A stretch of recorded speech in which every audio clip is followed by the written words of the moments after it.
Orient bell tiles studio से आप देख रहे हैं एबीपी न्यूज। ना इधर ना उधर, हर खबर की पूरी खबर, ना लाग लपेट ना खबरों में खोट। आप देख रहे हैं एबीपी रिपोर्ट और मैं हूं आपके साथ शीली। शुरुआत कर लेते हैं उन खबरों से जिन्हें आगे आप विस्तार से देखने वाले हैं। देखिए, दुबई एयर शो के आखिरी दिन एक बड़ा हादसा हो गया। भारतीय वायुसेना का तेजस फाइटर जेट उड़ान भरते ही क्रैश हो गया। हादसे में पायलट की मौत की खबर है। दूसरी खबर, नीतीश कैबिनेट में मंत्रियों के विभागों के बंटवारे से जुड़ी। सम्राट चौधरी को गृह, विजय सिन्हा को राजस्व और खनन मंत्रालय का जिम्मा मिला। समाज कल्याण और ग्रामीण कार्य मंत्रालय जेडीयू के खाते में गया है। पश्चिम बंगाल में एसआईआर पर घमासान तेज हो रहा है। ममता बनर्जी ने 25 नवंबर को रैली निकालने का ऐलान किया। बीजेपी बोली हर हाल में एसआईआर तो होकर रहेगा। इस पर आपको अपडेट देंगे। और दिल्ली ब्लास्ट केस में गिरफ्तार डॉक्टर्स के मोबाइल से बड़ा खुलासा हुआ। आतंकी ट्रेनिंग, आईएसआईएस और जैश के सरगना मसूद अजहर के वीडियो मिले हैं। अमोनियम नाइट्रेट पीसने वाली चक्की भी बरामद की जा चुकी है। अब आपको विस्तार से खबरें दिखाते हैं और बात करेंगे दुबई एयर शो की, जहां आज एक बहुत बड़ा हादसा हो गया। वहां भारतीय फाइटर विमान तेजस क्रैश हो गया। यह हादसा हजारों लोगों की भीड़ के सामने एयर शो में फ्लाइट डिस्प्ले के दौरान हुआ। आसमान में करतब दिखा रहा तेजस अचानक से नीचे आ गिरा। तेजस विमान तेजी से नीचे आया और जमीन से टकरा गया। और टकराते ही तेजस विमान में आग लग गई। फाइटर प्लेन धू धू कर चलने लगा। दुबई के एयर शो को देखने के लिए बड़ी संख्या में लोग मौजूद थे। जैसे ही विमान क्रैश हुआ, खलबली मच गई।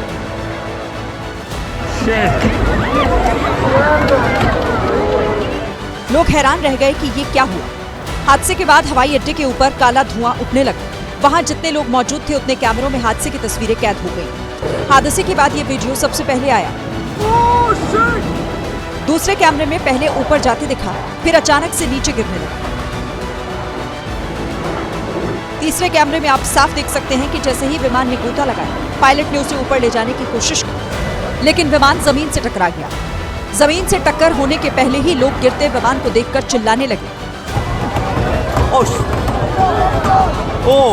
और देखते ही देखते सब कुछ खत्म हो गया।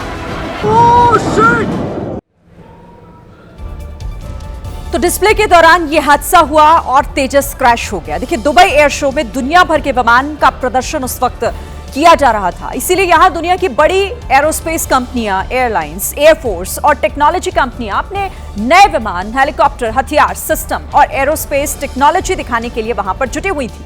तेजस भी अपना दमखम दिखाने के लिए वहां पर पहुंचा था, लेकिन हादसे का शिकार हो गया। दुबई एयर शो में भारत की ओर से कई विमानों के साथ तेजस भी अपनी कलाबाजी दिखाने के लिए गया था। लेकिन एयर शो के आखिरी दिन तेजस उड़ान भरने के दौरान नियंत्रण खो बैठा और क्रैश हो गया। दुबई एयर शो की शुरुआत 1989 में हुई थी। इस तरह का एयर शो दुबई के अल मक्तूम इंटरनेशनल एयरपोर्ट पर हर 2 साल पर आयोजित किया जाता है। तेजस लगातार तीसरी बार इस आयोजन में शामिल हुआ था, लेकिन दुर्भाग्य से 600 करोड़ रुपए का तेजस हादसे का शिकार हो गया और इस दुर्घटना में तेजस के पायलट की मौत हो गई। इस बात की पुष्टि एयरफोर्स ने की है। तेजस जेट क्रैश होने की यह दूसरी घटना है। इससे पहले 2024 में राजस्थान के पोखरण में युद्धाभ्यास के दौरान इंजन फेल होने की वजह से तेजस क्रैश हो गया था। दुबई एयर शो में हुए इस हादसे में तेजस फाइटर जेट के पायलट की जान चली गई, लेकिन जाबाज पायलट ने शहादत देकर कई लोगों की जान बचा ली। क्योंकि दुबई एयर शो में बड़ी संख्या में छोटे बड़े फाइटर जेट और मालवाहक विमान पहुंचे हुए थे। साथ ही एयर शो को देखने के लिए दुनिया भर से हजारों लोग भी वहां पर पहुंचे हुए थे। ऐसे में उड़ान भरते ही जब तेजस में तकनीकी खराबी आई तो पायलट ने सूझबूझ दिखाते हुए उसे भीड़ की तरफ नहीं जाने दिया। कहा जा रहा है कि पायलट को अनहोनी का अंदेशा पहले ही हो गया था, इसीलिए उसने खुद को बचाने से पहले फाइटर जेट को कार्यक्रम से दूर ले जाना सही समझा, जहां जाकर तेजस विमान क्रैश हो गया। जरा सोचिए आप कि अगर तेजस भीड़ वाली जगह पर गिरा होता तो कितना बड़ा हादसा हो सकता था। एआई वीडियो के जरिए हम आपको दिखाते हैं तेजस हादसा आखिर कैसे हुआ होगा। ये देखिए, ये एआई जनरेटेड वीडियो है और कुछ इसी तरीके से जब वो डिस्प्ले के दौरान हवा में था, करतब दिखा रहा था तेजस विमान, लेकिन उसका बैलेंस बिगड़ता है और वो ऊपर जाने की बजाय नीचे की तरफ आता हुआ और फिर जमीन से टकराते ही जोरदार धमाके के साथ क्रैश हो जाता है। यह दर्दनाक हादसा जिसमें पायलट की मौत हो गई है। हालांकि भीड़ में ना जाकर ये दूसरी खाली जगह पर क्रैश हुआ है और राहत की ये बात कि बहुत बड़ा हादसा हो सकता था अगर ये भीड़ की तरफ जाता, लेकिन जैसा बताया जा रहा है, जैसा कहा जा रहा है कि पायलट को कहीं ना कहीं इस बात का अंदेशा जरूर हुआ होगा और इसीलिए उसने दूसरी तरफ इसे लेकर गया।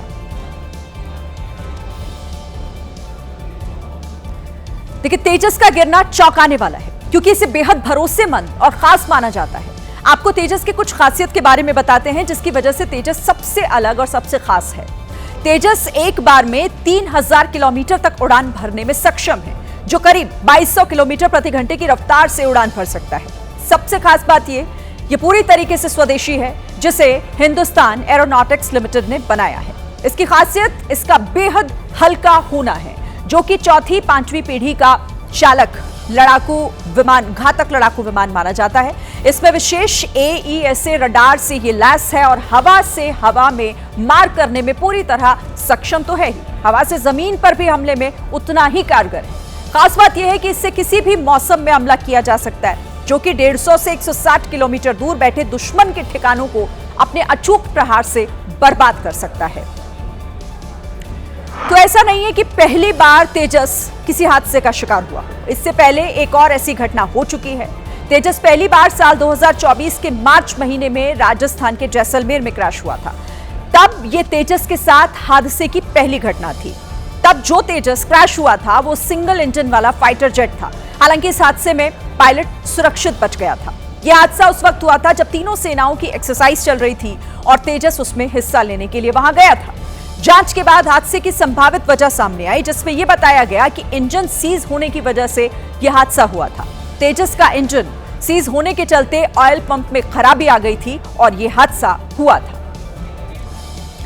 तो भारत लंबे समय से तेजस फाइटर जेट पर जोर दे रहा है। इसे आप आत्मनिर्भर भारत से जोड़कर भी देख सकते हैं और नए भारत की आन बान और शान भी इसे कह सकते हैं।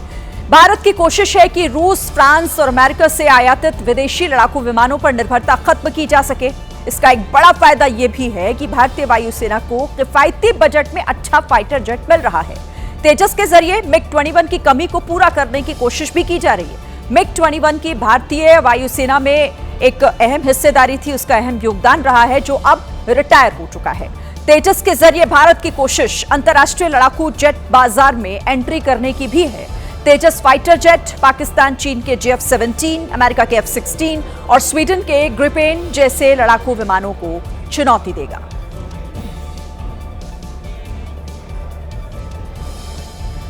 देखिए, दुबई में भारत के तेजस का जमीन पर गिरना देश के लिए एक बड़ा झटका है।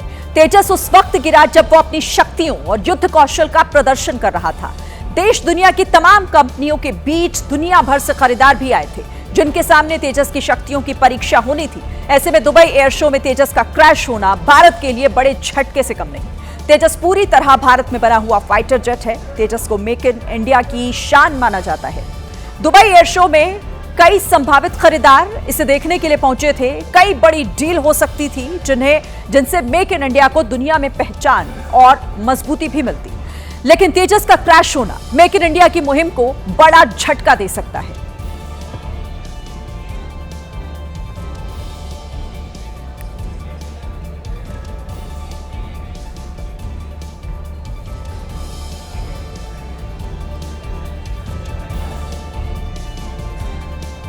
खबरों में आगे बढ़ते हैं। देखिए, रॉन्ग साइड गाड़ी चलाना कितना जानलेवा हो सकता है, उसकी जीती जागती तस्वीर उत्तराखंड के हल्द्वानी से आई है, जहां जल्दी के चक्कर में रॉन्ग साइड से बाइक लाना 2 बाइक सवारों को भारी पड़ गया।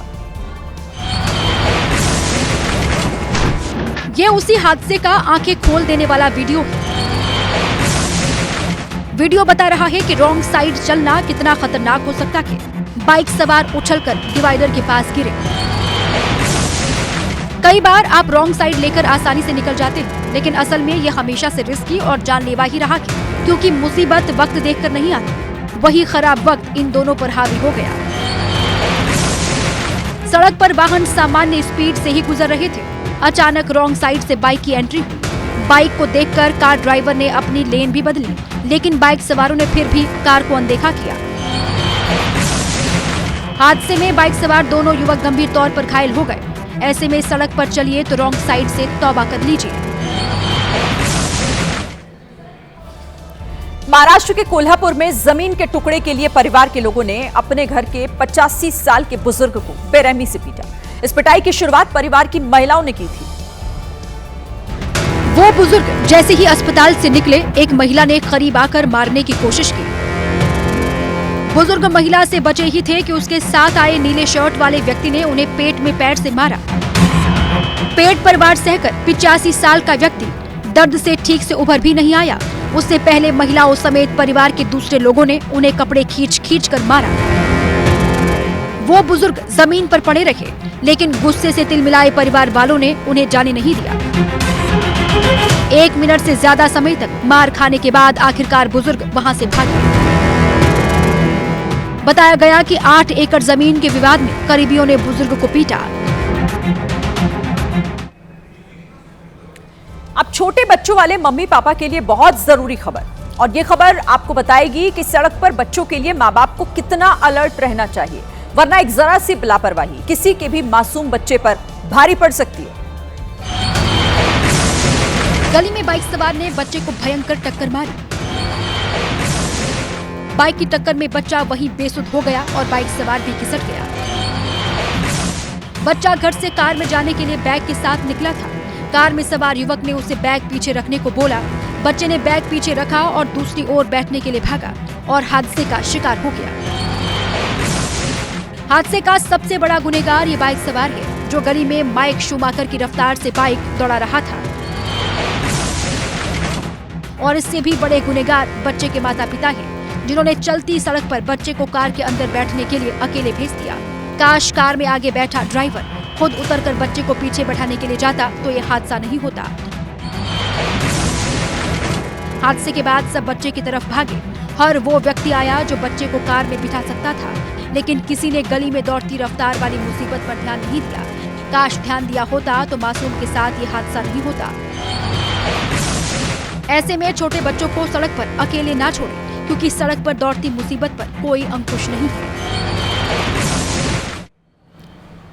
दिल्ली मुंबई एक्सप्रेसवे से ऐसी तस्वीरें सामने आई हैं जिसे देखकर किसी का भी दिल दहल जाएगा, जहां एक तेज रफ्तार कंटेनर एलईडी पोल से टकरा गया। इसके बाद जो हुआ वो डरावना है। जैसे ही हुई टक्कर, आग लगी भयंकर। दिल्ली से मुंबई के लिए निकला कंटेनर देखते ही देखते स्वाहा हो गया। कंटेनर चला रहा ड्राइवर मौके पर ही जिंदा जल गया। तस्वीरों को देखिए, खाली सड़क पर दूर से ट्रक आता दिखा।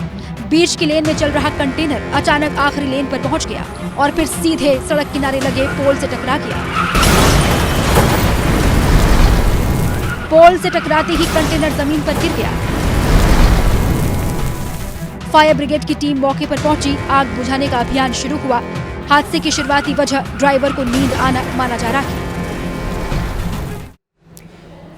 ये विश्वास करना मुश्किल होगा, लेकिन एक युवती ने प्लान बनाकर वो गुनाह कर दिया जिस पर यकीन करना मुश्किल है। एक बार नहीं बल्कि 24 साल की उम्र में 15 बार। लेकिन कहते हैं कि कानून के हाथ बहुत लंबे होते हैं। आखिर में वो पकड़ ली गई। 24 साल की उम्र में 10 जिलों में 15 शादियां की और दुल्हों से 52 लाख रुपए ठग लिए। लुटेरी दुल्हन के गुनाहों की ये तस्वीरें हैं।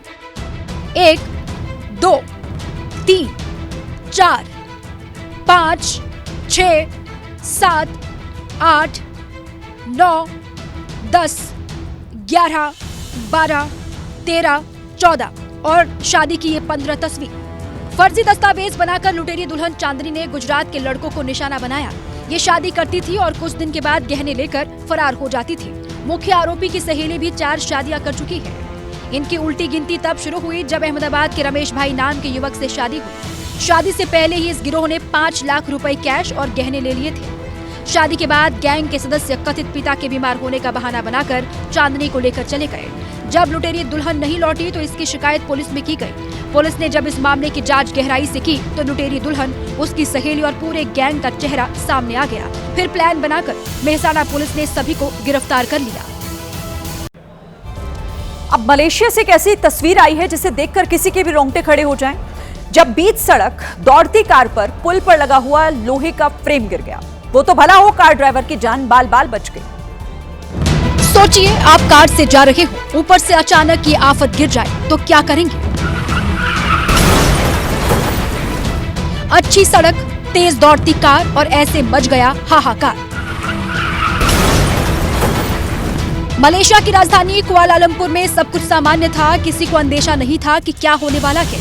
लेकिन जैसे ही बाईं तरफ चल रही कार पुल पर लगे लोहे के फ्रेम के नीचे पहुंची, वो भरभराकर नीचे गिर गया। भारी भरकम लोहे के गिरने से कार का कबाड़ा बन गया, पूरी कार दब गई। लेकिन आश्चर्यजनक रूप से कार चला रही महिला को कोई नुकसान नहीं हुआ। और अब दिल्ली आतंकी हमले से जुड़ी हुई आज की सबसे बड़ी खबर। सूत्रों के मुताबिक ब्लास्ट से कुछ घंटे पहले फरीदाबाद में जो अमोनियम नाइट्रेट बरामद हुआ था, उसे अल-फलाह यूनिवर्सिटी के पास ही एक चक्की में पीसा जाता था और फिर वहीं से बम बनाने का कच्चा माल निकलता था। फरीदाबाद के धौज गांव में मिली स्टील की इस चक्की से आतंकी अमोनियम नाइट्रेट पीसते थे और उसी जगह से मिली इस इलेक्ट्रॉनिक मशीन के जरिए अलग अलग मेटल्स को पिघलाया जाता था। ये काम मुजम्मिल एक कैब ड्राइवर के घर पर करवाता। उसकी निशानदेही पर ही अल-फलाह यूनिवर्सिटी से लगे धौज गांव में ड्राइवर के घर से दोनों सामान बरामद हुए। धौज गांव से 4 किलोमीटर दूर फतेहपुर तगा गांव में 10 नवंबर को अमोनियम नाइट्रेट की 50 बोरियां मिली थी। सूत्रों के मुताबिक अब साफ हो गया है कि एक गांव से अमोनियम नाइट्रेट लाकर मुजम्मिल दूसरे गांव की चक्की में उसे पिसवाता था और उसके पाउडर से बम बनाया जाता था। देखिए, आतंकी हमले के केस में गिरफ्तार डॉक्टर्स के फोन का डेटा भी निकाल लिया गया है। सूत्रों के मुताबिक इनमें कई बड़े खुलासे हुए हैं। सूत्र जानकारी दे रहे हैं कि जांच एजेंसीज ने डॉक्टर मुजम्मिल, आदिल, शाहीन और इरफान के फोन का डिलीटेड डेटा रिकवर कर लिया है। इसमें अकेले मुजम्मिल के मोबाइल फोन में आतंकियों से जुड़े हुए करीब 200 वीडियो मिले हैं। इनमें मसूद अजहर, आतंकी असगर, उसके साथ जैश के कमांडर और ISIS से जुड़े हुए आतंकियों के जहरीले भड़काऊ भाषण शामिल। 200 में से 80 वीडियो में आतंकी ट्रेनिंग और बम बनाने की तकनीक थी। कुछ वीडियोस ऐसे भी थे जिसमें केमिकल रिएक्शन से जुड़े हुए रिसर्च पर बात हो रही थी। और सबसे खतरनाक बात तो यह है कि मुजम्मिल के फोन से दिल्ली, यूपी और मुंबई के धार्मिक स्थलों और भीड़-भाड़ वाले मार्केट के वीडियो भी बरामद हुए हैं। देखिए, मुजम्मिल के साथ उसकी साथी डॉक्टर शाहीन के फोन की भी जांच हुई है। सूत्रों के मुताबिक जब उसके फोन का डेटा निकला तो बहुत बड़ा खुलासा हुआ। पता चला कि शाहीन आतंकियों की फंडिंग में मेन रोल निभा रही थी। सूत्रों के मुताबिक डॉक्टर शाहीन भारत में आतंकी गतिविधियों में शामिल लोगों के लिए पैसे जुटाने का काम करती थी। इसके लिए डिजिटल मनी, बिटकॉइन के जरिए पैसों का ट्रांसफर होता था। शाहीन को जैश ए मोहम्मद और अल-कायदा के हैंडलर बिटकॉइन के जरिए 9 लाख रुपए भेजते थे। फिर शाहीन यहाँ 10 से ज्यादा अकाउंट्स में उन पैसों को डाला करती थी। इसके अलावा हवाला के जरिए भी शाहीन के पास 6 लाख से ज्यादा रुपए आए। ये पैसे सऊदी अरब, तुर्की और सीरिया की तरफ से आए थे। इतने पैसों से भी शाहीन का काम नहीं होता था। वो आतंकियों के लिए और पैसे जमा करने की नियत से लोगों से चंदा मांगा करती थी। शाहीन लोगों से मुसलमानों के सस्ते इलाज के लिए अस्पताल बनवाने के नाम पर पैसे लिया करती थी। इसके अलावा अपनी कमाई से भी 4 लाख रुपए वो आतंकियों के लिए अलग से निकाल कर रखती थी। सूत्रों के मुताबिक NIA ने बीते 10 दिनों में जो जांच की है उसमें एक पैटर्न नजर आया। जांच में पता चला है कि आतंकी हमले के सभी आरोपी ऑर्गेनाइज तरीके से काम कर रहे थे। जैसे किसी दफ्तर में काम होता है, ठीक वैसे ही इन्होंने भी अपने अपने काम फिक्स किए हुए थे। जैसे शाहीन का काम था पैसे इकट्ठा करना, हैंडलर जो उसे पैसे देते वो उसे संभालती थी। उमर का काम था उन पैसों से विस्फोटक और केमिकल खरीदना, फिर उसे बैठकर हमले के लिए तैयार करना। फिदायीन हमले के लिए गाड़ियां खरीदने की जिम्मेदारी भी उसे ही मिली हुई थी। मुजम्मिल के पास अमोनियम नाइट्रेट का जखीरा जमा हो ही रहा था। बाकी आरोपियों की भूमिका की भी जांच अब की जा रही है। तो सहारनपुर की तस्वीरें आप देख रहे थे, जहां नील गाय की वजह से ये बड़ा हादसा हुआ था। अब नासिक की बात, जहां मालेगांव में 4 साल की बच्ची से रेप और हत्या के बाद वहां की जनता आक्रोशित हो गई। न सिर्फ पुरुष बल्कि महिलाओं के साथ छोटे छोटे बच्चे भी सड़कों पर थे। हाथों में बैनर और तख्तियां लेकर हजारों सड़क पर उतरे और पूरे मालेगांव को बंद कर दिया। इस प्रदर्शन में बड़ी संख्या में महिलाएं भी शामिल हुई। उनके हाथों में फांसी की मांग वाली तख्तियां थीं। महिलाएं अपने छोटे छोटे बच्चों को लेकर सड़क पर थीं।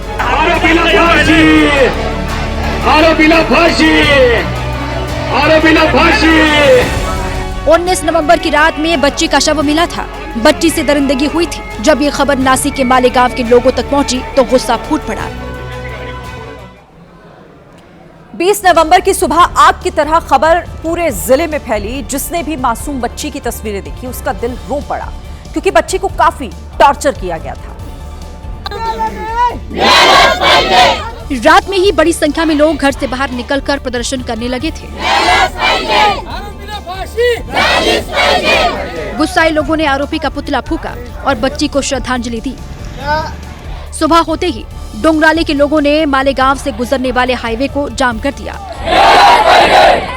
ग्रामीण टायर जलाकर सड़क पर ही बैठ गए और आरोपी के खिलाफ सख्त एक्शन की मांग करने लगे।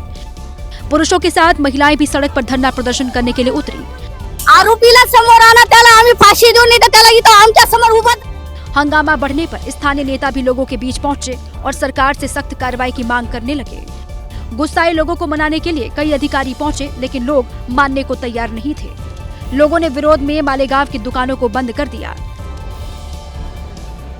और अब बात 110 साल पुरानी उस पेंटिंग की जिसने कई रिकॉर्ड तोड़ दिए हैं। हजारों करोड़ कीमत वाली ये पेंटिंग दुनिया की दूसरी सबसे महंगी पेंटिंग बन गई है। हम बात कर रहे हैं ऑस्ट्रिया के दिग्गज कलाकार गुस्ताव क्लिम्ट की पेंटिंग की, जिसकी कीमत का नया रिकॉर्ड जिसने अपनी कीमत का बना लिया है। न्यूयॉर्क में हुई नीलामी में गुस्ताव की इस पेंटिंग $236 मिलियन यानी करीब 2100 करोड़ रुपए में ये बिकी है। इस बेशकीमती पेंटिंग का नाम पोर्ट्रेट ऑफ एलिजाबेथ लेडरर रखा गया है, जिसको खरीदने के लिए 6 पार्टियों के बीच 20 मिनट तक बोली चलती रही। इस पेंटिंग को जिसने खरीदा है उसकी पहचान का फिलहाल खुलासा नहीं हो पाया है। ये पेंटिंग गुस्ताव क्लिम्ट ने 1914 से 1916 के बीच बनाई थी। अब तक की सबसे महंगी पेंटिंग लियोनार्डो दा विंची की सिल्वेटर मुंडी है, जिसे 2017 में $450 मिलियन यानी करीब 4000 करोड़ रुपए में खरीदा गया था। केरल के कोल्लम जिले से आग की डरावनी तस्वीरें सामने आई हैं, जहां के कावनाड इलाके में मछली पकड़ने गई नाव में भीषण आग लग गई। आग इतनी भयानक थी कि पूरे इलाके में काला धुआं छा गया। आग लगने से वहां काम करने वाले 2 मजदूर झुलस गए। 2 नाव पूरी तरह जलकर खाक हो गई। काफी देर तक आग बुझाने की कोशिश चलती रही। बताया जा रहा है कि आग एक नाव के किचन में लगी, जिसकी चपेट में दूसरी नाव भी आ गई।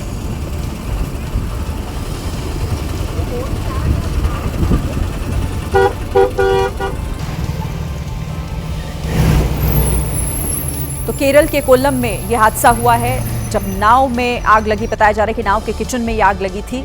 तस्वीरें आपके सामने हैं और दूसरी नाव भी इसकी चपेट में आ गई, क्योंकि आग बहुत बड़े स्तर पर फैल गई थी, जिसके चलते इसने दूसरी नाव को भी अपनी चपेट में ले लिया और 2 मजदूर इस आग में झुलसे हैं, ऐसी जानकारी मिल रही है। पश्चिम बंगाल में एसआईआर पर इन दिनों सियासी युद्ध छिड़ा हुआ है। कल ममता बनर्जी ने चुनाव आयुक्त को एक चिट्ठी लिखी थी, जिसमें उन्होंने इस प्रक्रिया को बंद करने को कहा था। और अब बीजेपी नेता शुभेंदु अधिकारी ने मुख्य चुनाव आयुक्त ज्ञानेश कुमार को चिट्ठी लिखी है। शुभेंदु ने आरोप लगाया कि टीएमसी सरकार निर्वाचन आयोग को कमजोर और अवैध वोट बैंक को बचाने की कोशिश कर रही है। ममता बनर्जी जी, कान खोल के सुन लीजिए। देश संविधान से चलता है और अगर देश के निर्वाचन आयोग ने फैसला लिया है कि एसआईआर होगा 12 प्रदेशों में, तो वो होकर रहेगा। उधर टीएमसी का कहना है कि बीएलओ मानसिक दबाव से गुजर रहे हैं, इसलिए ममता बनर्जी ने चिट्ठी लिखी थी। इस स्थिति में जहां जनता की परेशानियां इतनी बढ़ रही हैं, जहां बीएलओस के ऊपर इतने दबाव है, इस स्थिति में एसआईआर एक्सरसाइज को तुरंत स्थगित करना चाहिए। पश्चिम बंगाल में अगले साल विधानसभा चुनाव होने हैं। ऐसे में एसआईआर का ये मुद्दा फिलहाल तो थमता हुआ नहीं दिख रहा है। गुजरात के खेड़ा में बीएलओ के तौर पर काम कर रहे एक शिक्षक की हार्ट अटैक से मौत हो गई। परिवार का आरोप है कि वोटर लिस्ट के काम के दबाव की वजह से उनकी मृत्यु हुई है।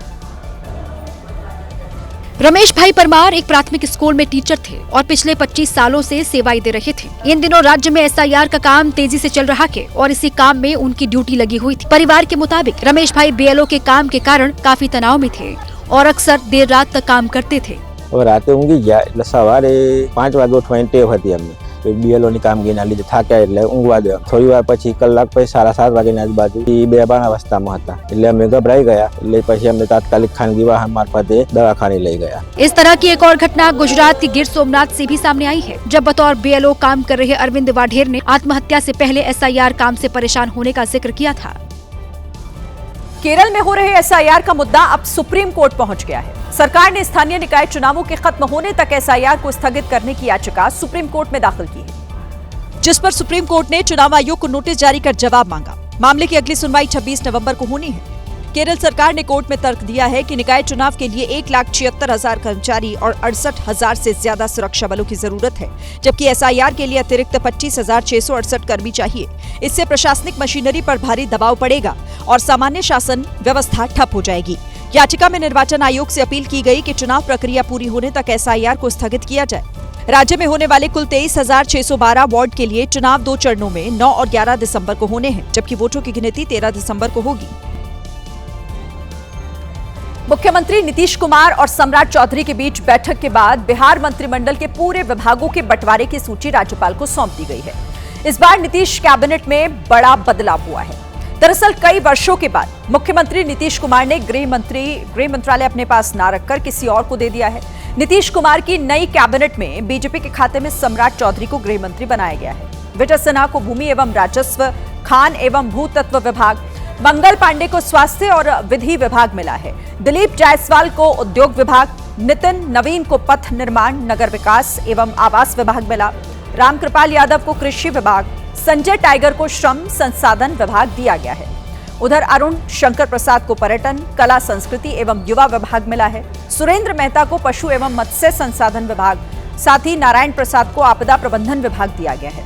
रमा निषाद को पिछड़ा वर्ग एवं अति पिछड़ा वर्ग कल्याण मिला है।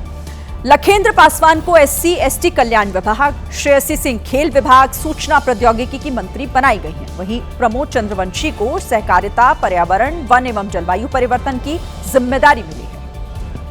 नीतीश कुमार की पार्टी जेडीयू के मंत्रियों को भी कई विभाग मिले हैं। जेडीयू के मदन सहनी को समाज कल्याण दिया गया है। अशोक चौधरी को कल्याण यहां ग्रामीण कार्य विभाग दिया गया है। लेसी सिंह खाद्य उपभोक्ता की मंत्री बनाई गई हैं। श्रवण कुमार को ग्रामीण विकास विभाग और परिवहन विभाग की जिम्मेदारी मिली है। विजय चौधरी को जल संसाधन, भवन निर्माण मंत्रालय मिला, तो विजेंद्र यादव के हिस्से में ऊर्जा विभाग आया। जमा खान को अल्पसंख्यक मंत्रालय और सुनील कुमार को शिक्षा विभाग की जिम्मेदारी दी गई है। चिराग पासवान की पार्टी LJP रामविलास को भी 2 विभाग दिए गए हैं।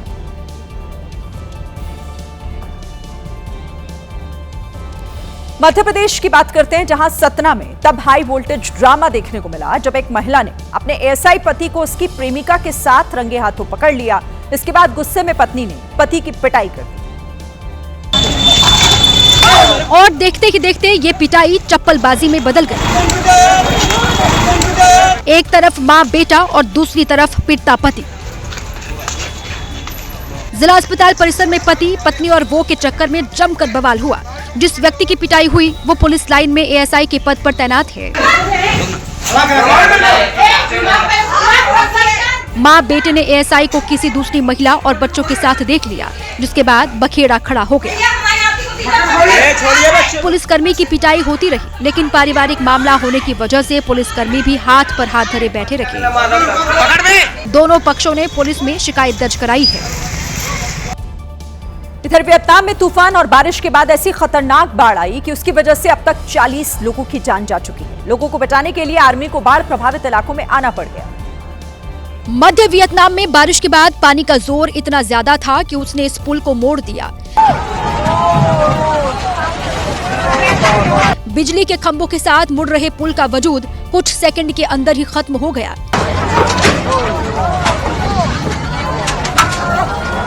शहरी इलाकों में पानी ने सबको एक तरह से लॉक कर दिया।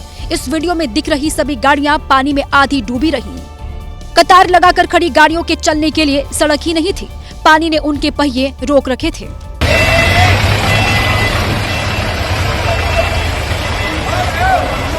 हालात ज्यादा बिगड़े तो लोगों की मदद के लिए मिलिट्री की गाड़ियां लगाई गई। उनके साथ आए 400 सैनिक जान बचाने के लिए सड़कों पर थे। देश की राजधानी दिल्ली से दिल को झकझोर देने वाली एक खबर सामने आई, जहां 18 नवंबर को 16 साल के शौर्य ने मेट्रो स्टेशन से छलांग लगाकर अपनी जान दे दी और स्कूल के शिक्षकों को जिम्मेदार ठहराया, जिसके बाद छात्रों के माता पिता सड़क पर उतर गए और प्रदर्शन करने लगे कि एक 10वीं क्लास के बच्चे ने मेट्रो स्टेशन से, ये ना हम में भी इतनी हिम्मत और ताकत और सोच नहीं आएगी, उस बच्चे ने कितना सहा होगा। हाथों में बैनर, पोस्टर और तख्तियां लेकर परिजन इंसाफ मांग रहे थे। छात्रों के परिजनों ने स्कूल पर लापरवाही और मामले की अनदेखी का आरोप लगाया। FIR लॉन्च होने के बाद उनके पेरेंट्स को प्रिंसिपल का एक कस्टडी कॉल जाता है कि हमें मालूम पड़ा, बड़ी दुखद घटना हुई है। छात्र दिल्ली के सेंट कोलंबस में पढ़ाई कर रहा था। तो इसी के साथ ये थी आज की एबीपी रिपोर्ट। कल भी जारी रहेगी खबरों की खोज। आगे रहने के लिए आप देखते रहिए एबीपी न्यूज। नमस्कार।